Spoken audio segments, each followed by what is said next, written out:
दोस्तों बहुत बहुत स्वागत है आप सभी का एक बार फिर से। जी हाँ दोस्तों, आज पूरे दिन की कई महत्वपूर्ण और बड़ी खबरें निकलकर सामने आ रही हैं। जानेंगे सभी खबरों को विस्तार से। तो दोस्तों खबरों में आगे बढ़ने से पहले वीडियो को एक प्यार भरा लाइक जरूर कर दें और ताजा खबरों को जानने के लिए चैनल को सब्सक्राइब भी जरूर कर लें। तो देखते हैं पहली बड़ी खबर क्या निकल कर आ रही है।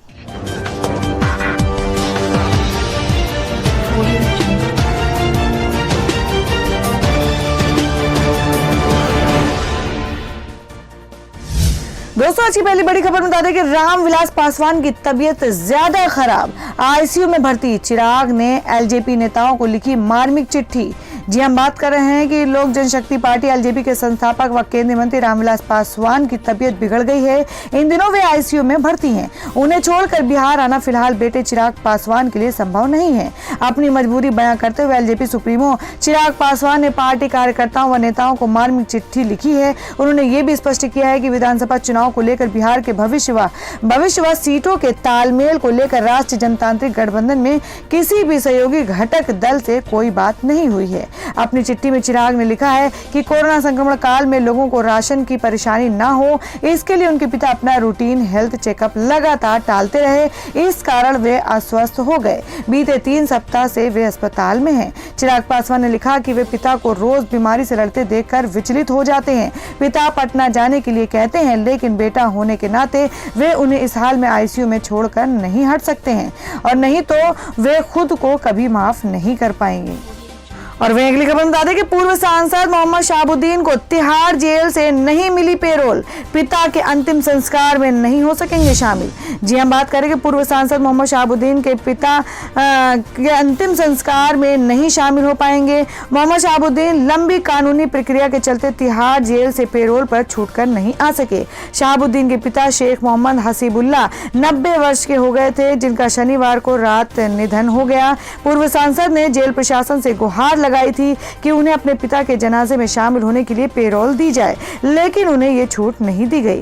पूर्व सांसद के पिता का अंतिम संस्कार कल शाम 6 बजे मगरिब के नमाज के बाद उनके पैतृक गांव प्रतापपुर के कब्रिस्तान में हो गया।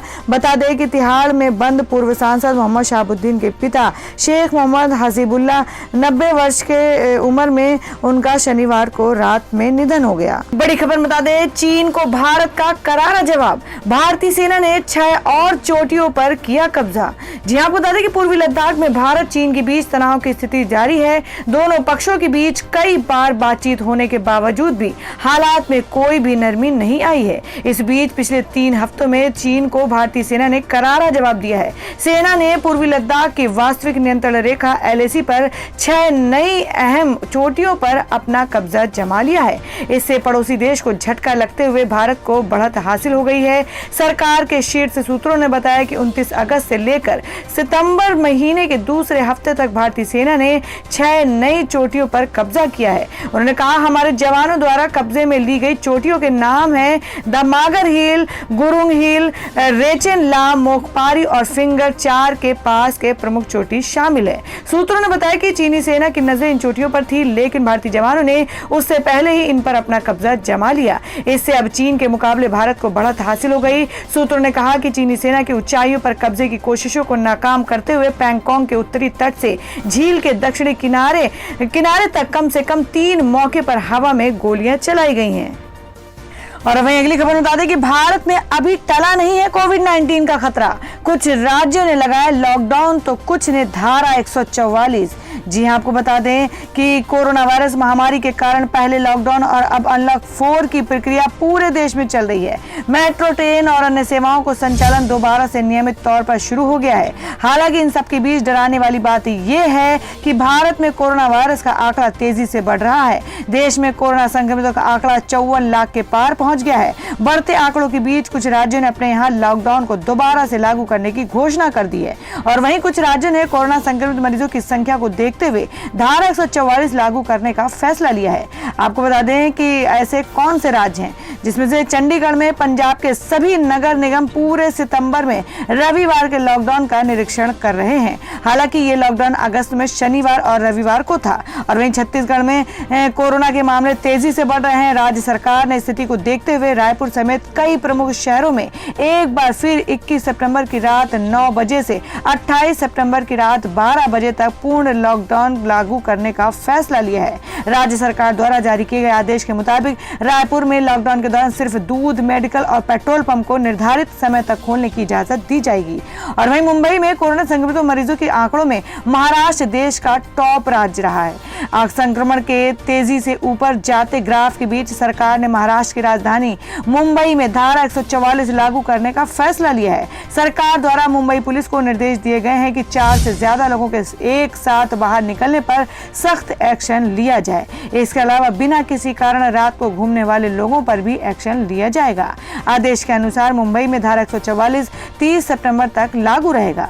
और वहीं राजस्थान सिर्फ मुंबई ही नहीं, कोरोना के कहर को देखते हुए राजस्थान सरकार ने भी 11 जिला मुख्यालयों में सार्वजनिक स्थलों पर धारा 144 लगा दी है। सीएम गहलोत की अध्यक्षता में ली गई बैठक में फैसला लिया गया है कि जयपुर, जोधपुर, कोटा, अजमेर, अलवर, भीलवाड़ा, बीकानेर, उदयपुर, सीकर, पाली और नागौर जिलों के मुख्यालय वाले शहरों में सार्वजनिक स्थलों पर धारा 144 के तहत 5 से ज्यादा व्यक्तियों के एक साथ इकट्ठा होने पर प्रतिबंध रहेगा। और वहीं अगली खबर बता दें कि कोरोना को लेकर लोकसभा में मोदी सरकार पर विपक्ष का हमला। कहा 564 केस थे तो लगाया लॉकडाउन, 54 लाख पर हटा दिया। जी हां, आपको बता दें कि भारत समेत दुनिया भर के 180 से ज्यादा देशों में कोरोना वायरस का खौफ देखने को मिल रहा है और अभी तक 3.7 करोड़ से ज्यादा लोग इस संक्रमण की चपेट में आ चुके हैं। ये वायरस 9.56 लाख से ज्यादा संक्रमितों की जिंदगी छीन चुका है। भारत में भी हर रोज कोरोना के मामले बढ़ रहे हैं। स्वास्थ्य मंत्रालय द्वारा रविवार सुबह जारी किए गए आंकड़ों के अनुसार देश में कोरोना संक्रमितों की संख्या 54,619 हो गई है। पिछले 24 घंटे यानी शनिवार सुबह 8 बजे से लेकर रविवार सुबह 8 बजे तक कोरोना के 52,605 नए मामले सामने आए हैं। रविवार को लोकसभा में भी कोरोना को लेकर विपक्ष ने सरकार को घेरा। विपक्षी दलों ने कोरोना को लेकर मोदी सरकार के खिलाफ नारा लगाया। विपक्ष ने कहा, अनियोजित लॉकडाउन, मामले की बढ़ती संख्या, प्रवासी संकट और अर्थव्यवस्था पर इस सब के दुर्बल प्रभाव। शशि थरूर सरकार के खिलाफ नारेबाजी कर रहे विपक्षी खेमे का नेतृत्व कर रहे थे। उन्होंने इस बात की तीखी आलोचना की और एक्सपर्ट परामर्श के बिना एक तरफा निर्णय लेने और एक जानबूझ लोकतंत्र के बुनियादी सिद्धांतों को धोखा देने के लिए सरकार के पक्षधर होने का आरोप लगाया। और वहीं अगली खबर आपको बताते हैं कि राहुल गांधी ने कृषि बिल को बताया मौत का फरमान। कहा, सोना उगाने वाले किसान को रुलाए खून के आंसू। जी हम बात करें कि राज्यसभा में विपक्ष के भारी विरोध के बीच पास किए गए कृषि बिल को लेकर कांग्रेस के पूर्व अध्यक्ष राहुल गांधी ने केंद्र की मोदी सरकार पर निशाना साधा है। राहुल ने इन बिल को किसानों के लिए मौत का फरमान बताया। उन्होंने कहा कि जो किसान धरती से सोना उगता है, मोदी सरकार का घमंड उसे खून के आंसू रुलाता है। राहुल गांधी इस बिल विधेयक को लेकर काफी दिनों से पीएम मोदी पर हमला बोल रहे हैं। राहुल गांधी ने ट्वीट कर कहा, जो किसान धरती से सोना उगाता है, मोदी सरकार का घमंड उसे खून के आंसू रुलाता है। राज्यसभा में कल जिस तरह कृषि विधेयक के रूप में सरकार ने किसानों के खिलाफ मौत का फरमान निकाला है, उससे लोकतंत्र शर्मिंदा है। इससे पहले राहुल गांधी ने ट्वीट कर कहा था कि मोदी सरकार के कृषि विरोधी काले कानून से किसानों को एपीएमसी किसान मार्केट खत्म होने पर एमएसपी कैसे मिलेगा। तो दोस्तों, आप लोगों को क्या लगता है कि जिस तरह से राहुल गांधी लगातार किसानों के लिए बोल रहे हैं, तो क्या वो वाकई किसानों के हित में हैं? आप अपना सुझाव कमेंट बॉक्स में जरूर दें। बढ़ते अगली खबर की ओर। और वहीं अगली खबर बता दें कि कृषि विधेयक को लेकर हरियाणा, पंजाब में किसानों का विरोध प्रदर्शन। आपको बता दें कि कई राजनीतिक पार्टियां और किसान संगठनों के विरोध के बावजूद रविवार को मोदी सरकार ने कृषि संबंधित 3 विधेयकों को राज्यसभा में पेश किया। इसके बाद ध्वनि मत से इसे पास भी करवा लिया गया। इस बिल के दोनों सदनों के पास होने के बाद अब राष्ट्रपति इस पर हस्ताक्षर करेंगे, जिसके बाद ये नए नियम पूरे देश में लागू हो जाएंगे। हालांकि कई राज्यों में इस बिल को लेकर प्रदर्शन का सिलसिला जारी है। उत्तर भारत के 2 कृषि प्रधान राज्य हरियाणा और पंजाब में इस बिल का ज्यादा ज्यादा विरोध देखने को मिल रहा है। रविवार दोपहर बड़ी संख्या में किसान हरियाणा के सिरसा में सड़कों पर उतर गए। इस दौरान उन्होंने सड़क मार्ग को ब्लॉक कर दिया, साथ ही मोदी सरकार के खिलाफ जमकर नारेबाजी की। और वहीं दूसरी ओर अंबाला में भी 16-17 किसान संगठन इस बिल के खिलाफ एक हो गए और चक्का जाम किया, जिस वजह से अंबाला पुलिस ने हाईवे और आसपास के संवेदनशील इलाकों में अतिरिक्त फोर्स तैनात की है। और वहीं अंबाला में सादोपुर बॉर्डर पर पुलिस को प्रदर्शनकारियों को रोकने के लिए वाटर कैनन का इस्तेमाल करना पड़ा। सोनीपत में भी दर्जनों किसान सड़क पर बैठे नजर आए। और वह बता दें कि 300 से कम कर्मचारियों वाली कंपनी जब चाहे कर सकेगी छटनी, लोकसभा में आया नया बिल। जी हां, आपको बता दें कि कोरोना महामारी के बीच संसद का मानसून सत्र जारी है, जो 1 अक्टूबर तक चलेगा। इस सत्र में मोदी सरकार औद्योगिक और कृषि क्षेत्र से जुड़े कुछ जरूरी बिल लेकर आई, जिस पर दोनों सदनों में जमकर हंगामा हुआ। इसी में एक बिल है औद्योगिक संबंध संहिता 2020, जिसको लेकर अभी भी बहस जारी है। विपक्षी पार्टियां लगातार इसे कर्मचारियों का विरोधी बताते हुए वापस लेने की मांग कर रही हैं। केंद्रीय श्रम मंत्री संतोष गंगवार ने शनिवार को लोकसभा में औद्योगिक संबंध संहिता 2020 विधेयक पेश किया है, जिसमें उद्योगों और प्राइवेट कंपनियों को लेकर तमाम प्रावधान हैं। जिस बात पर सबसे ज्यादा हंगामा मचा है वो ये है कि अब 300 से कम कर्मचारियों वाली कंपनियां बिना सरकार की मंजूरी के जब मन तब छटनी कर सकती हैं। दूसरे शब्दों में कहें तो हायर और फायर के लिए कंपनियों को किसी से इजाजत लेने की जरूरत नहीं है।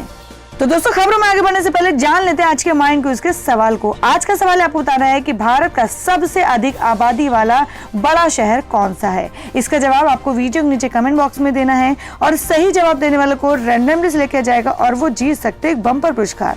तो बढ़ते हैं अगली खबर की ओर। और वहीं अगली खबर में आपको बता दें कि शेड्यूल हुआ जारी, जाने कब से कितने बजे टीवी पर आएगा केबीसी। जी हां, बात करें कि टीवी जगत के सबसे लोकप्रिय कार्यक्रमों में से एक कौन बनेगा करोड़पति का एक और सीजन शुरू होने जा रहा है। अब चैनल ने शो के टेलीकास्ट होने के शेड्यूल का आधिकारिक ऐलान भी कर दिया है। इस शेड्यूल के अनुसार शो का प्रीमियर 28 सितंबर को होने वाला है। अमिताभ बच्चन की ओर से होस्ट किए जाने वाले इस शो को फैंस का खूब प्यार मिलता है और टीआरपी लिस्ट में शो टॉप लिस्ट में बना रहता है। इस बार शो पहले की तरह खास भी होने वाला है। सोनी टीवी ने अपने आधिकारिक ट्विटर अकाउंट पर इसकी जानकारी दी है। चैनल की ओर से शो का एक और प्रोमो जारी किया गया है और बताया गया है कि शो इसी महीने के 28 तारीख से शुरू होने वाला है। अगर शो के टेलीकास्ट टाइम की बात करें तो शो सोमवार से शुक्रवार रात 9 बजे प्रसारित किया जाएगा। प्रोमो शेयर करते हुए लिखा, आदर, आदाब, अभिनंदन, आभार, केबीसी 12 शुरू हो रहा है 28 सितंबर से सोमवार से शुक्रवार रात 9 बजे। और वही अगली खबर निकल कर आ रही है, कृषि बिल पर कांग्रेस का पलटवार, कहा ये काला दिन है, सरकार ने किसानों के पीठ में खंजर घोंप दिया है। जी हां, आपको बता दें कि राज्यसभा में रविवार को कृषि बिल पास हो गया। विपक्ष इस बिल का पुरजोर विरोध कर रही है। राज्यसभा में भी विपक्ष ने खूब शोर मचाया और उपसभापति के साथ अभद्रता की, जिसे लेकर रविवार शाम को सरकार के 6 मंत्रियों ने साझा प्रेस कॉन्फ्रेंस करते हुए विपक्ष पर हल्ला बोला। इस प्रेस कॉन्फ्रेंस के बाद कांग्रेस ने भी पीसी किया और मोदी सरकार पर वार किया। कांग्रेस प्रवक्ता रणदीप सुरजेवाला ने कहा, 3 काले कानून लाकर मोदी सरकार ने देश के किसान और खेत मजदूर के पेट और पीठ में एक तेज धार वाला खंजर घोंप दिया है। 73 वर्षों में शायद ये सबसे अंधकारमय दिन संसद और इस देश के इतिहास में है। उन्होंने आगे कहा कि जब अनाज मंडी खत्म हो जाएगी तो किसान को एमएसपी न्यूनतम समर्थन मूल्य कैसे और कहां मिलेगा। राजनाथ जी और मोदी जी अगर एमएसपी देंगे तो कानून के अंदर एमएसपी देने की गारंटी के शब्द क्यों नहीं लिख देते, सारी शंका खत्म हो जाएगी। और वहीं अगली खबर बता दें कि इंडियन रेलवे ने बताया, क्लोन ट्रेनों की खासियत कल से शुरू हो रही है ये खास 40 ट्रेनें। जी हम बात करें कि रेलवे के एक वरिष्ठ अधिकारी ने रविवार को बताया कि रेलवे द्वारा सोमवार से शुरू की जा रही 40 क्लोन मूल ट्रेन जैसी दूसरी ट्रेनों के जरिए ज्यादा यातायात वाले मार्गों पर प्रतीक्षा सूची वाले यात्री अपनी मंजिल पर मूल ट्रेन के मुकाबले 2-3 घंटे पहले पहुंचने की उम्मीद कर सकते हैं। अधिकारी ने कहा कि मुख्य रूप से वातानुकूलित प्रति श्रेणी की कम ठहराव, ज्यादा गति और मूल ट्रेन के मुकाबले पहले प्रस्थान समय वाली ये क्लोन ट्रेनें उन यात्रियों के लिए खासतौर पर फायदेमंद हैं जिन्हें किसी आपात से या आखिरी समय में यात्रा की योजना बनानी पड़ी है। अधिकारी ने कहा कि उनका ठहराव ऑपरेशनल हॉल्ट या रास्ते में पड़ने वाले मंडल मुख्यालय अगर कोई हो तो तब तक ही सीमित होगा, जिससे यात्रा का समय घटेगा। एक वरिष्ठ अधिकारी ने बताया कि हम ये मान रहे हैं कि इस दौरान लोग सिर्फ आपातकालीन जरूरतों के लिए ही यात्रा करेंगे और हम ये सुनिश्चित करना चाहते हैं कि ज्यादा यातायात वाले मार्गों पर हम उन सभी यात्रियों को समायोजित कर सकें जो यात्रा करना चाहते हैं। तो दोस्तों, खबरों में आगे बढ़ने से पहले एक बार फिर से आपको याद दिला दें कि अगर आपने अभी तक के हमारी वीडियो को लाइक नहीं किया तो जल्दी से वीडियो को लाइक कर दें, क्योंकि आपका एक लाइक हमारे लिए बहुत ही महत्वपूर्ण होता है। और अगर आप हमारे चैनल पर नए हैं तो चैनल को जरूर सब्सक्राइब कर लें और बेल के बटन को भी जरूर हिट कर दें। और हमारी पूरी न्यूज को जानने के लिए वीडियो को लास्ट तक जरूर देखें। बढ़ते हैं अगली खबर की ओर।